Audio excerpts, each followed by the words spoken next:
there, welcome. This is my best of the year video. I'm going to cover what I thought were the best films of the year that are released in the UK this year. Well, some films were released elsewhere earlier, but we didn't get them until this year, so to me they count as 2019 UK releases, so that's how I'm counting it basically. I want to say up front, this was not the best year for films. You know, really wasn't. You had some real trash. I mean, there's a couple of bad films like X-Men, Dark Phoenix, Terminator Dark Fate. There were other ones like Climax I didn't like very much. They weren't the worst, but they were pretty iffy. There was some really stupid films like Six Underground that were kind of enjoyable despite being utterly moronic. I mean, there was plenty of films, some bad, some so-so, but these are the best ones, the ones I thought were better than the rest. But again, I wouldn't call this a banner year for films. If you look at the chat I've just had with Solitary Ronin, which we covered the Blu-ray releases of the year, that was actually where more of the excitement was actually the home releases than it was actually cinema. Cinema didn't have that much. Even like quite a few of the releases I've got here came to saw on streaming, really. Quite a few of them weren't released on the cinema, so it's that kind of year.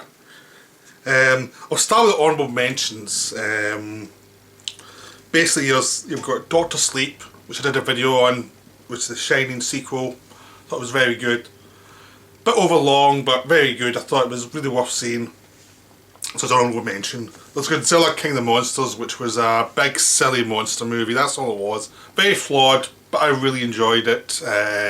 So I'm happy to call it a honourable mention, you know. If you like a monster movie, you'll probably have some good fun with this one. The Laundromat with Steven Soderbergh directed, all about offshore accounts. It was very eccentric, very kind of odd. Gary Oldman, Meryl Streep, Antonio Banderas. It's definitely worth seeing to talk about a difficult subject and how people keep their money out of the hands of government. I think it was a bit too eccentric for a lot of folk, but I really enjoyed it, so I think it's really worth seeing. We had Joker, which was the one with Joaquin Phoenix, and again I covered that in a video. Very enjoyable. Some people thought it was disturbing. I didn't think it was disturbing. I just thought it was a well-made film. I don't think it was as deep as I thought it was, but it was still a good film. I just didn't rate it as highly as other people rated it. Finally, you've got Avengers Endgame as an honourable mention. It was a film I really enjoyed. It was a combination of all those Marvel films. It was well made, film. There wasn't anything unique about it, but I liked the actors, I liked the setup, I liked the time travel elements, the characters were all serviced well, the action scene at the end was good. There was lots of really good moments in it. It was quite a long film, but you didn't really feel it. So it's a very good honourable mention film. I really enjoyed it. That's not an insult to say, even though it didn't reach the top of my list. It's still a very good film. I'll still happily rewatch it. So then now we're going to the top films of the year for me. We'll start with Vice, which is Adam McKay's film about Dick Cheney. I really enjoyed this one. It is a very flawed film. I mean, I would say quite a few of these films I've got my best of the year are flawed films. It's not a year with like wave after wave of unchecked masterpieces. It's just not that kind of year. It's one of those years where everything's a bit more flawed, everything's a bit more human level, but that's just the way the year went. But Vice, Christian Bale played Dick Cheney, Amy Adams played his wife, Lynn Cheney. It was a look at how Cheney built himself up from a drunk to the vice president, what he was about, how it affected his family. It was, I mean, the criticism you can make of it was it lent too much towards comedy and some simplistic solutions over what it was about. Like, it didn't play up a complicated person, it played up like a caricature of Dick Cheney rather than something more complicated. But you could also argue that Dick Cheney made himself a cartoon over the years, so they did what they could with the information they had. I still thought it was a very good indictment of Dick Cheney and his policies and the policies of the Bush administration. I agreed with it politically. I enjoyed it as a film. It was a very good film. Not unflawed. It was a bit long. And there was some stuff there that I think you could have improved upon, but it's still a very good film. I'd happily rewatch it. So it's definitely my top level of the films. Next is One Cut of the Dead, which was released earlier in Asia, but we didn't get till this year, so that's why it's made the list. I've done a video on this one. It's very recently. It's a very good film. It starts off with a zombie attack and then, spoilers, pulls back and shows you the behind the scenes, because it turns out it's a film we were watching, not a zombie attack itself. And you see how the film slowly, how the actual film was made, and all the craziness that were involved in making the actual film. It's a really enjoyable movie. Highly recommended. It lasts a perfect amount of time. What it has good for is it shows the enjoyment of making films as a crew member, as someone who's engaged in making something. It just shows you that. It shows you the tension, the egotism, but also just the pure enjoyment, the adrenaline of making this film. Because the film was shot live, and it was getting crazy. So have you ever worked in a theatre where everything's live and things sometimes go wrong? You know, like I have. It really has some flashbacks, but it's a really enjoyable film. Very happily recommend this one. Next one was Us by Jordan Peele. It's another one that it is a genre film. It is an eccentric film. It's really well made though, and it is political. It's about the underclass versus the overclass, and the idea of the underclass coming out to kill the overclass and actually take over and actually get what they deserve from life, rather than being trundled under by the rich and the middle classes who don't care about them. Obviously a political message, but done as sort of a Twilight Zone type of movie. It really works. It's really enjoyable. Good performances, very humane characters. It's just one of those films that just works. It's a bit weird. I think some people might find it a bit off-putting because the idea of underclass and overclass, and the idea of people being twinned, like the underclass looks like a version of you, but just rougher and not quite as sophisticated. So it's not. So everyone's been twinned really, and there's some sci-fi elements that might put people off. I just thought it was terrific. Look, use of sci-fi for a social element. I just think it really worked, and I'd happily rewatch it. And obviously it makes my top films of the year, but really enjoyable. Next is Dragged Across Concrete, another film I made a video about. It's a S. Craig Zoller film. Mel Gibson, Vince Vaughn. It's just a really well made pulp movie. That's really what it is. It's about two cops, two criminals. Both of them, all of them under stress, all of them heading towards the same basic robbery, and you see how the stress gets to them and how it makes them make very compromised decisions. It's a really wonderfully made film. The acting's terrific, the writing's terrific, everybody, even actors who I don't normally like that much, do good work. So it's just a really well made pulp film. It's wonderful. Again, watch my video on it. Next is El Camino, which is the Breaking Bad Netflix movie. Some would say you can't really count this because it was a made for TV movie. Sod it, I don't care. This is my list. This was terrific. It's basically a nightmare logic movie where Jesse from Breaking Bad, you see what happens to him after he escapes from the drug lab and his attempt to get away from the police, from the other criminals, just to have a chance at a new start in life, and the kind of weird twisted logic that happens and how he really has to fight for his right to survive. It's a wonderful film. It's really well acted. It was Robert Forster's final performance before he died. Aaron Paul's terrific in it.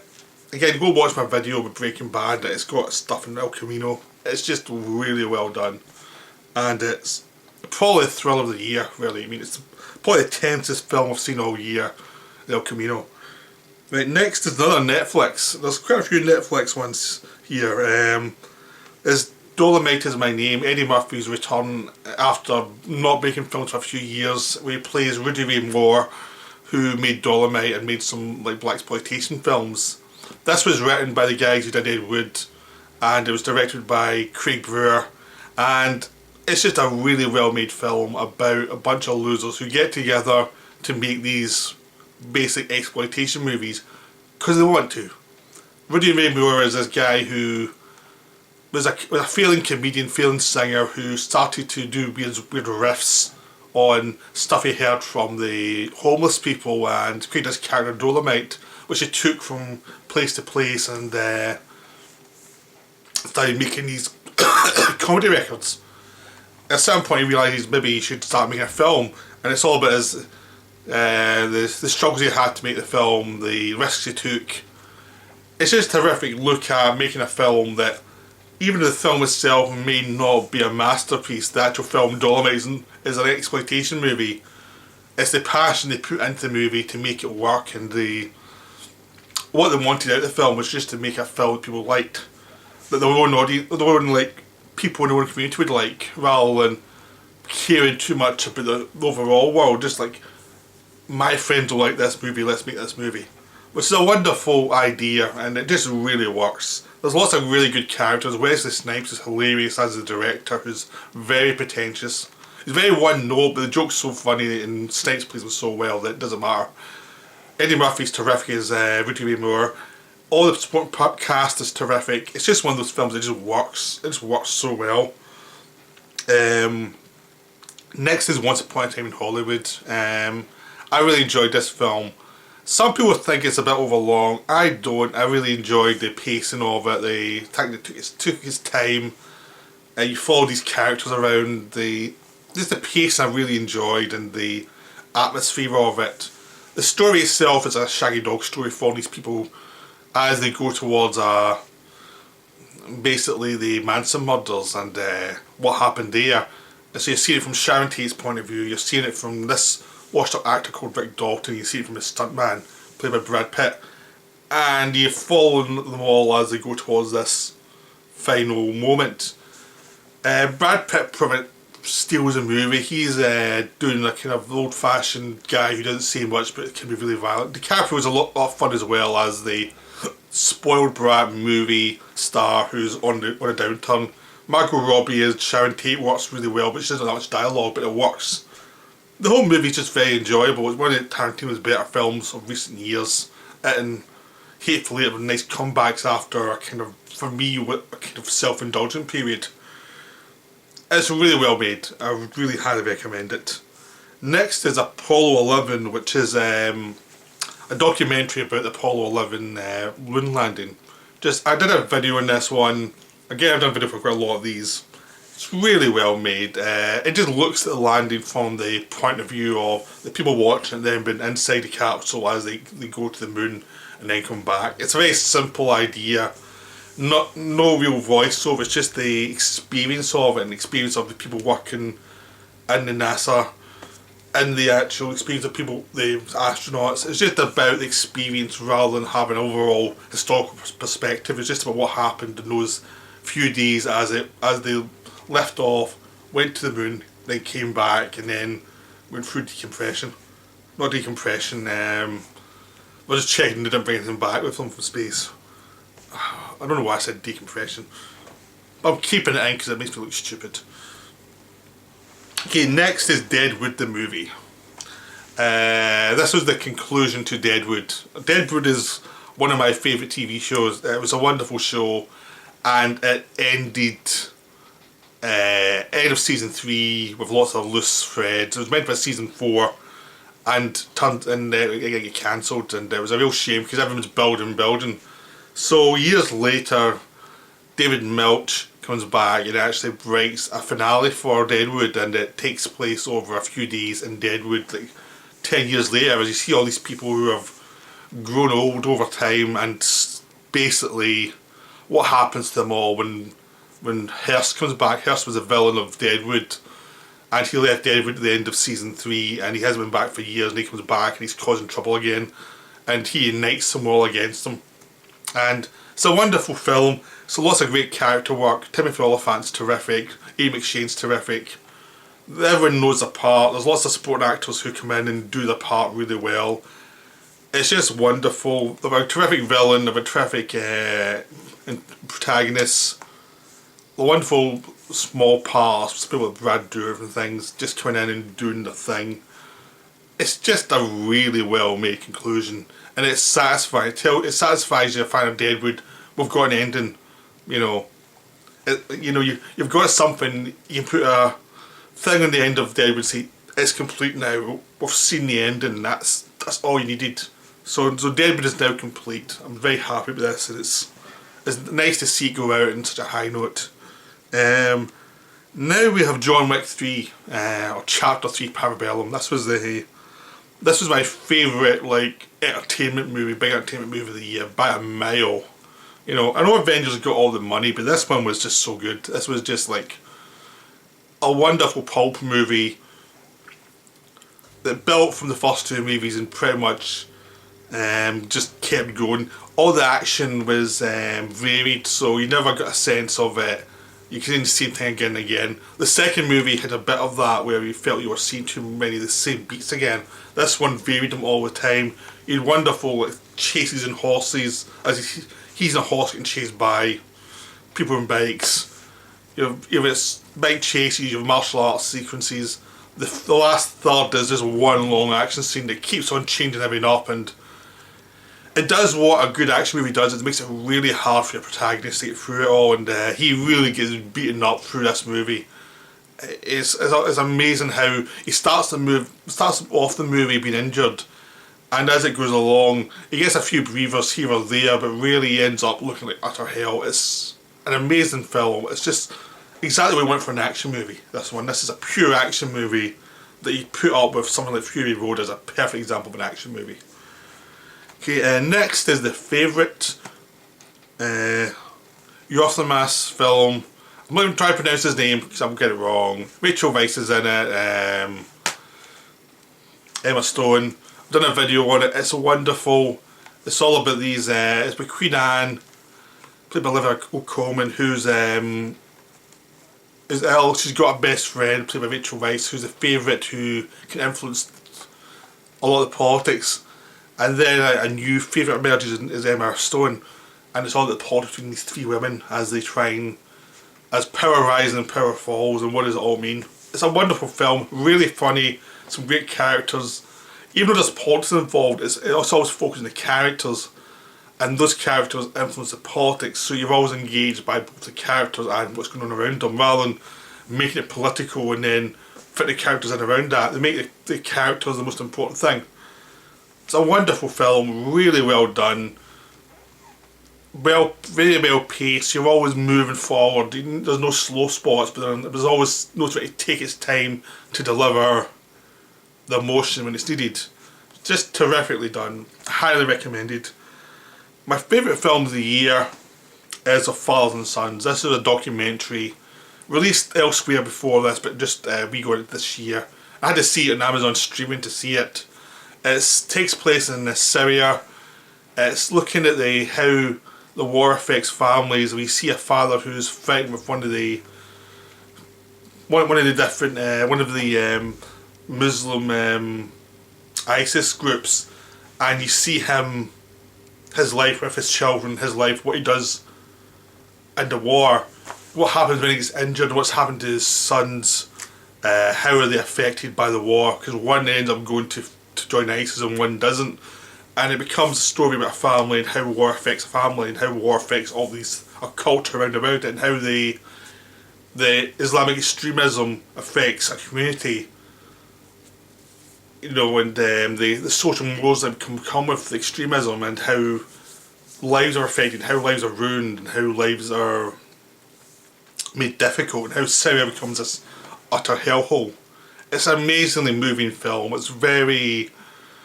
It puts the human angle on people who make her politics you completely disagree with, but you see the people behind it, and they're making decisions that you disagree with, but they're human. To them they're right. To them they're following something that will make their lives better, but you know, it's not really going to work that way. It's a wonderful film. Just try and go see it wherever you are. Just try and see it. It's a stunning film. So that's my film of the year, Of Fathers and Sons, and I hope you enjoyed this list. As I said, it wasn't the best of the year. It's just that the top two films were so good, and the rest of them in this list were very good films. But I think other years this decade are much better for films than this year. I think we got some nice films, and we got some nice poppy films that maybe didn't make this list, but generally there wasn't that much. There was kind of a lot of mediocrity that you had to kind of get through. But I hope you enjoyed the video, and if you liked it, please like, and also just write down what your favourite films are. I'm interested to see the difference in people's opinions of what's the best film of the year. Well, I'll see you later. I'm going to do a best of decade list, and I'm also going to do the best action movies of the decade and the best sci-fi movies of the decade as well, just to try and vary it up a little bit. So I'll see you soon.